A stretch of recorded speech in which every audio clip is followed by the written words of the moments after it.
নমস্কার বন্ধুরা, আজ আবার মাদা কিচেনের দিকে চলে এসেছি। কচু আর মান কচু আর আলু দিয়ে কাতলা মাছের ঝোল করব। এই যে হলো জিরা তেজপাতা ফোড়ন দিয়ে দিয়েছি, দিয়ে এই যে কচুটা আর আলুটা ভাজা করছি। বেশি আমার মাছ মানে নেই না, আছে নিমন্ত্রণ বাড়ি আছে, তাই 3 পিস মাছ করব, বেশি না। এই যে মাছটা আমি ভেজে রেখে দিয়েছি। এই যে মশলা দিচ্ছি হলো জিরা জিরা হলুদ, নুন আর রেড চিলি। আর এটা হলো লঙ্কা লঙ্কা পেঁয়াজ রসুন আর টমেটো বেটে নিয়েছি, পেস্ট করে নিয়েছি।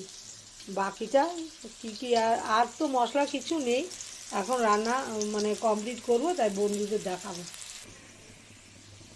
আলু আর কচুটা অনেকটাই ভাজা হয়ে গেছে, দিয়ে দেবো এই গুঁড়ো মশলাটা, দিয়ে দেবো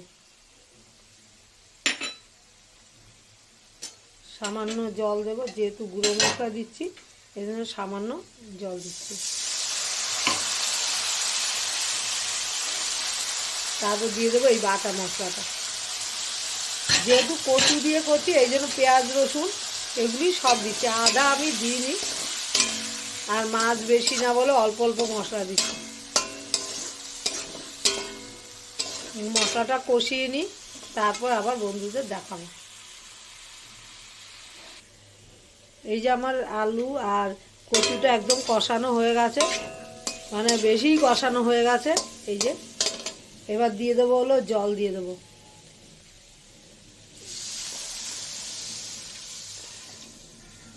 জলটা ফুটে উঠলে আমি ভাজা মাছটা দিয়ে দেবো। ঝোলটা আমার ফুটে উঠেছে, এবার এই যে মাছগুলো দিয়ে দিচ্ছি বন্ধুরা। মাছটা আর একটু ফুটে উঠুক, তারপর আবার নামানোর আগে আমি ধনেপাতা দেবো।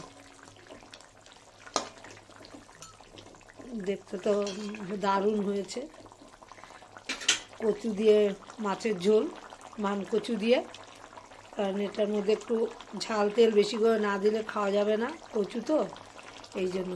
আর দিয়ে দেবো নামানোর আগে, দিয়ে দেবো মাছের ঝোলটা আমার হয়ে গেছে, এই যে দেখুন বন্ধুরা।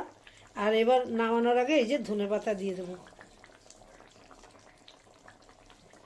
ধনেপাতা দিয়ে দিলাম। আমার কাতলা মাছের ঝোলটা মান কচু দিয়ে হয়ে গেছে। দেখতে কিন্তু দারুণ এসছে কিন্তু। হ্যাঁ, বন্ধুদের ওপারে কীরকম দেখা যাচ্ছে আমি জানি না, হ্যাঁ, কিন্তু আমার এপারে কিন্তু সাংঘাতিক সুন্দর হয়েছে। কচুগুলিও একদম গলে গেছে। আর আমি কালকে কচু বাটা খেয়েছিলাম, কচুটা এত দারুণ, একটুও গলা চুলকায়নি। এখন মাছের ঝোল করার পর কী হবে জানি না, সে নাও হতে পারে, ভালোই হতে পারে। আর আমার মতো বন্ধুরা কিন্তু একবার করে ফেলতে পারেন, অল্প মাছ হোক আর যাই হোক, হ্যাঁ, করে ফেলতে পারেন, দারুণ লাগবে। ভালো লাগলে লাইক শেয়ার কমেন্ট করবেন, সাবস্ক্রাইব করতে একদমই ভুলবেন না। সবাই ভালো থাকেন, সুস্থ থাকেন, আমিও ভালো থাকলে মাঝে মাঝে না, ডেলি কিছু না কিছু রান্না দেবই।